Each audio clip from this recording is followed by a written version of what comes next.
தேனி ஆண்டிப்பட்டி அருகே நடைபெற்ற தேவர் ஜெயந்தி விழாவில் இளைஞர்களுக்கும் போலீசாருக்கும் இடையே ஏற்பட்ட தள்ளுமுள்ளுவால் பரபரப்பு நிலவியது. அந்த காட்சிகளை முதலில் பார்ப்போம்.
விவரங்களை செய்தியாளர் பாண்டியன் வழங்க கேட்போம். பாண்டியன், வணக்கம். என்ன நடந்துச்சு பாண்டியன்? அந்த காட்சிகள்லாம் விவரிங்க.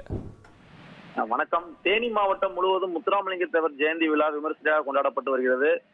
இதன் அடிப்படையாக ஆண்டிப்பட்டி அருகே உள்ள காவிலக்கு பகுதியில் அமைந்துள்ள முத்துராமலிங்க தேவர் சிலைக்கு சுற்றுவட்டார கிராமங்களான முத்தனம்பட்டி, சாதுகாரன்பட்டி, திருமலாபுரம், கரட்டுப்பட்டி உள்ளிட்ட பல்வேறு கிராமங்களைச் சேர்ந்த இளைஞர்களும் பொதுமக்களும் ஆட்டம் பாட்டத்துடன் பட்டாசுகள் வெடித்தபடியே கூட்டம் கூட்டமாக வந்து மாலை அணிவித்து சென்றனர்.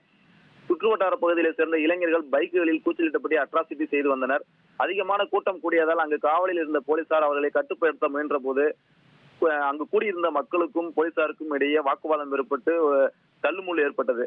இதன் காரணமாக போலீசார் தடியடி நடத்தி கூட்டத்தை கலைக்க முயன்றனர். இதனால் ஆத்திரமடைந்த இளைஞர்கள் மற்றும் பொதுமக்கள் தேனி மதுரை சாலையில் படுத்து அமர்ந்தும் மறியலில் ஈடுபட்டனர். அங்கு பரபரப்பான மற்றும் பதட்டமான சூழ்நிலை உருவானதால் தேனி மாவட்ட எஸ்பி ஸ்னேகா பிரியா தலைமையிலான 50க்கும் மேற்பட்ட அதிரடி போலீசார் விரைந்து வந்து கூட்டத்தை கலைத்து பதட்டத்தை தணித்தனர். அதன் பின்னர் தேனி மதுரை சாலையில் நீண்ட வரிசையில் நின்றிருந்த வாகனங்கள் புறப்பட்டு சென்றன. தேவர் ஜெயந்தி விழாவில் இளைஞர்களுக்கும் போலீசாருக்கும் நடந்த தள்ளுமுள்ளு ஏற்பட்டு போலீசார் தடியடி நடத்திய சம்பவம் அந்த பகுதியில் பரபரப்பை ஏற்படுத்தியுள்ளது.